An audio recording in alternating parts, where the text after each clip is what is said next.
இதன் பெயர் robotic candy flows இயந்திரம்.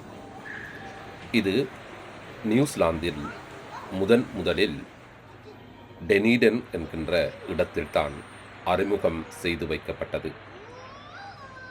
இந்த இயந்திரம் மிகவும் அழகான விதமான வடிவங்களில் இந்த இனிப்பினை வடிவமைக்கக்கூடிய விதத்தில் இதனை செய்துள்ளார்கள்.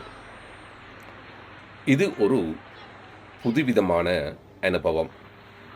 இனி மனிதர்களின் தேவை கேண்டி ஃப்ளோஸுக்கு வேண்டியதில்லை.